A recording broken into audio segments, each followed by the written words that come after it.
Similitudes entre el Tao Te Ching o Ching y el Bhagavad Gita. Al final, la realidad única, Dios, es inexpresable y está detrás de todo. Es el Tao o el Brahman.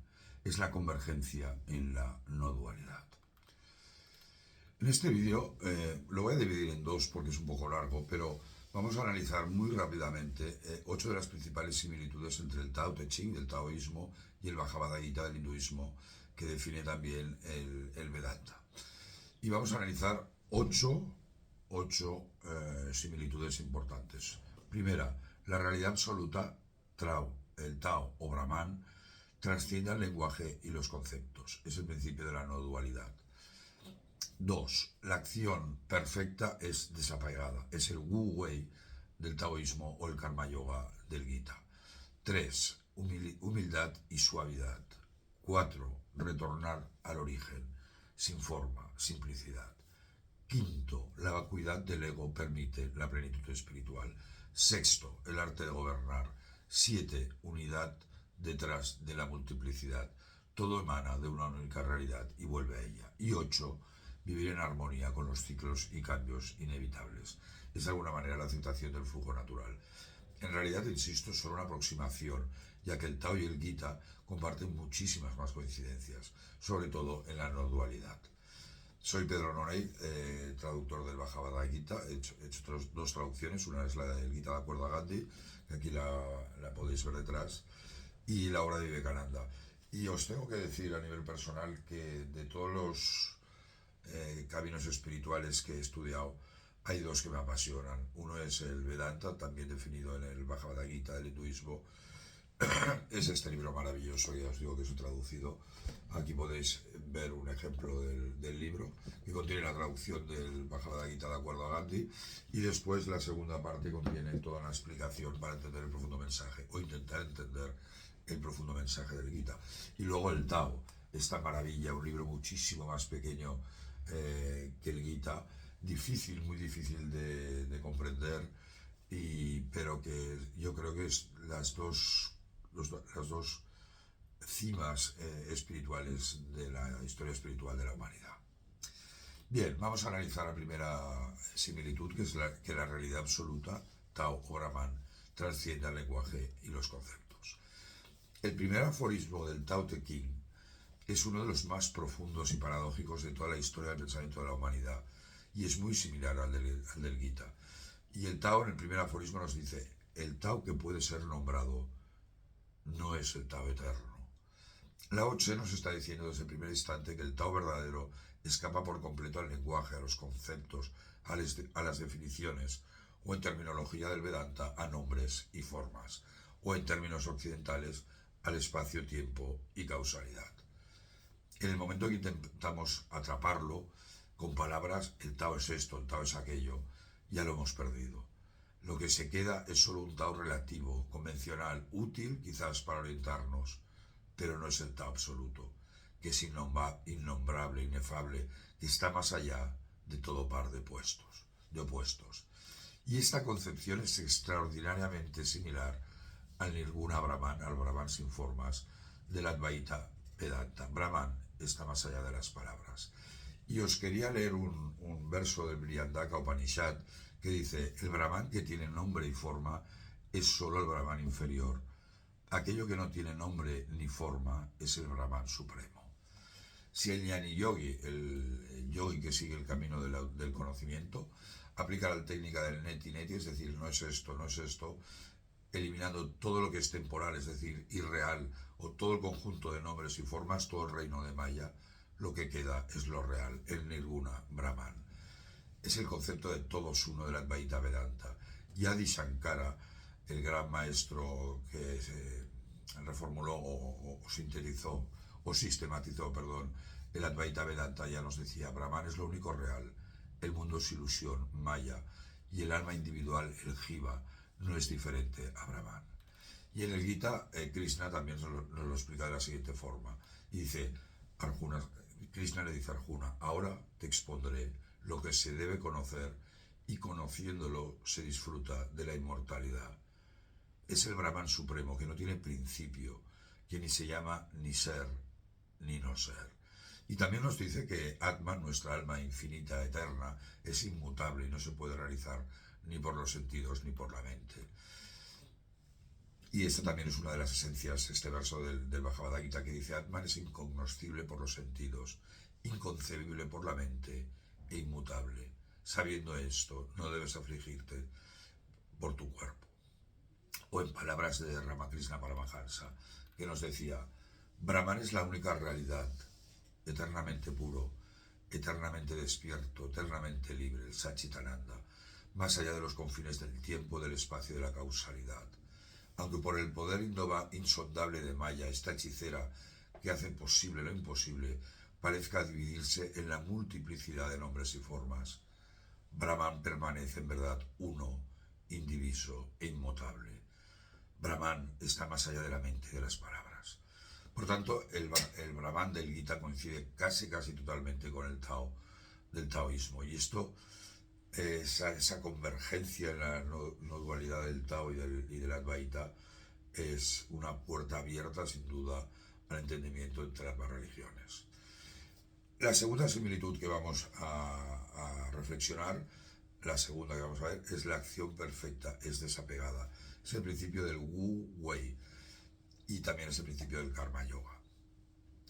El Tao nos enseña el Wu Wei, actuar sin esfuerzo, en armonía con el Tao, sin ego, sin deseo o resistencia, sin apego por el resultado, que es el principio del Karma Yoga.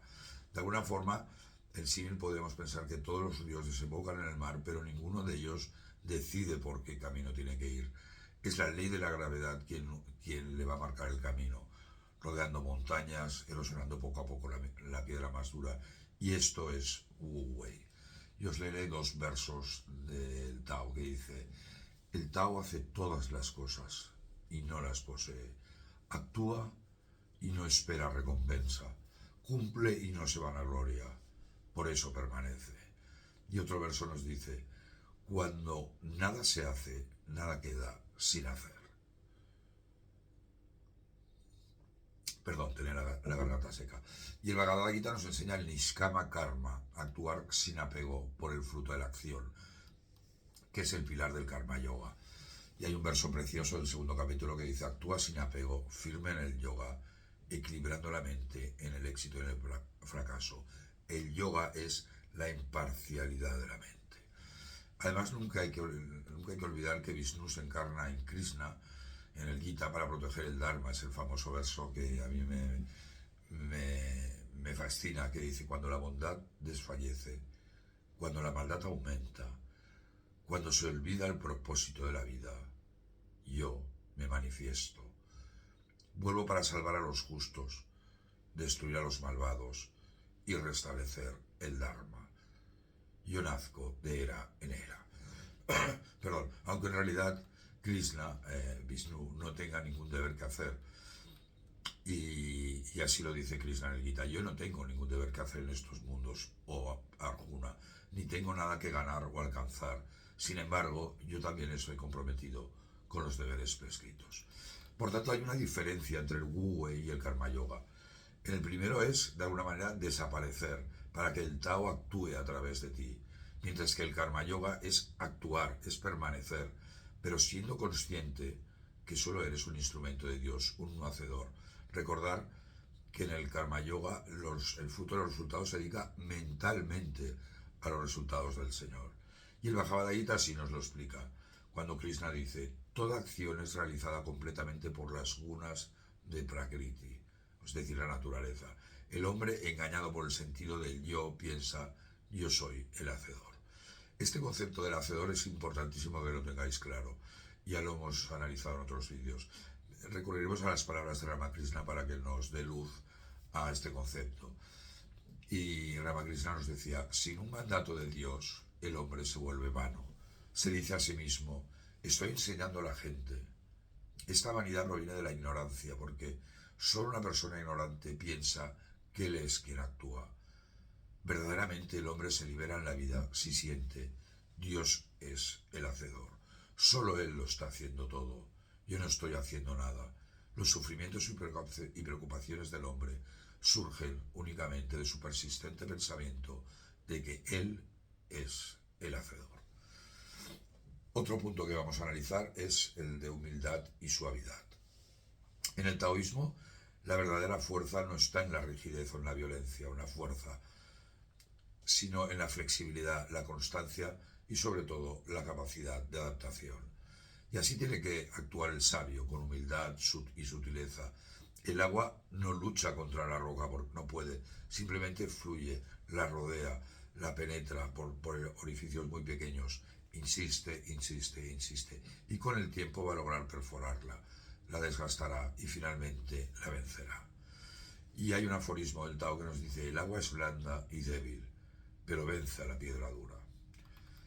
En los versos 8 al 12 del capítulo 13, que es un capítulo maravilloso, el yoga del campo y del conocedor del campo, es maravilloso para entender el principio del Advaita Vedanta y del Jnana Yoga. Pero en este capítulo Krishna nos describe el perfil del Jnani Yogi, el sabio perfecto, aquel que ha alcanzado la realización de Dios por la vía del Jnana Yoga, el camino del conocimiento, definiendo 20 cualidades espirituales que lo caracterizan. Yo os leeré algunas de ellas. Son humildad, libre de hipocresía, no violencia, la ahimsa, perdón, sencillez, servicio al gurú, limpieza de cuerpo y mente, firmeza y autodominio, desapego hacia los objetos de los sentidos, ausencia de egoísmo, etc. Tenéis otro vídeo explicando estas 20 cualidades del Jnani Yogi. Otro punto, otra similitud es el concepto de retornar al origen. El sabio taoísta sabe que para encontrar la paz debe regresar al origen, al Tao. Y hay un aforismo que nos dice: volver a la raíz es encontrar la quietud. Este volver a la raíz no es retroceder, sino es regresar al origen de uno mismo, al centro silencioso que había antes de que el ego, los deseos, los miedos, la ignorancia y las identificaciones nos arrastraran hacia afuera, hacia el exterior. Tenemos que regresar al Tao, esa es la idea central. Es como el árbol que parece crecer hacia arriba y hacia afuera, pero cuya verdadera fuerza está en que sus raíces se hundan cada vez más y con firmeza en la tierra. En el Gita vemos el principio de unidad en la diversidad. Brahman, como el Tao, es el origen y el final, la raíz de todo. Cuando el alma, nuestra Atman, se une con Brahman, alcanza el Sat Chit Ananda, existencia absoluta, conocimiento absoluto y felicidad absoluta, es decir, la paz, la quietud. Y hay un verso que a mí me encanta del Gita, que dice que cuando el yogi ve que la diversa variedad de seres vivos, formas, está contenida en el uno y que toda la evolución proviene solamente de ese uno, se vuelve uno con Brahman. Y Ramakrishna también lo expresó con las siguientes palabras: el conocimiento conduce a la unidad, la ignorancia a la diversidad. Otra similitud importante es la necesidad de la vacuidad del ego para alcanzar la plenitud espiritual. En el Tao, el ego está lleno de opiniones, deseos, el yo. Es como un vaso rebosante cuando lo tenéis ya lleno de agua. Ya no cabe nada más, no podemos meterle más agua. El sabio, al vaciarse de sí mismo, al dejar el vaso vacío, con el Wu Wei, mente sin mente, se vuelve un espacio hueco, receptivo, infinito. Solo lo vacío puede abrazar la totalidad, el uno, sin distorsionarla. Es como el valle que recibe los ríos, como la rueda que gira gracias al hueco del buje, como el útero que genera vida porque está hueco. Y hay un verso precioso del Tao que dice: el sabio está vacío, por eso puede contener el universo. En el Bhagavad Gita, Krishna nos explica que el ego empuja al ignorante a actuar, que es el sentido de hacedor que hablábamos. Y dice Krishna: toda acción es realizada completamente por las gunas de Prakriti. El hombre, engañado por el sentido del yo, piensa: yo soy el hacedor. Verso que ya hemos comentado. Y a continuación dice que quien trasciende a las gunas entiende que él no es el hacedor, sino Dios. Y Krishna dice: pero quien entiende la verdad de las diversas gunas y de sus diversas actividades, sabe que son estas las que operan en las propias gunas. Ese hombre no afirma ser el hacedor. Y concluye esta explicación afirmando el siguiente mantra del Bhagavad Gita. Dice: renuncia completamente a todas tus acciones en mí, con tu mente fija en el ser, libérate del deseo y del egoísmo, y lucha sin pasión. Este es uno de los mantras también más preciosos del Gita. En este primer vídeo hemos visto algunas de las principales similitudes entre el Tao y el Gita. Para mí la más importante es la convergencia en el dualismo entre el Tao y el Brahman. Y en un segundo vídeo analizaré otras. Soy Pedro Nonell, soy el traductor del Gita, como os he dicho, y si os ha gustado este vídeo, compartirlo, comentarlo o darle un like. Muchísimas gracias. Namaste.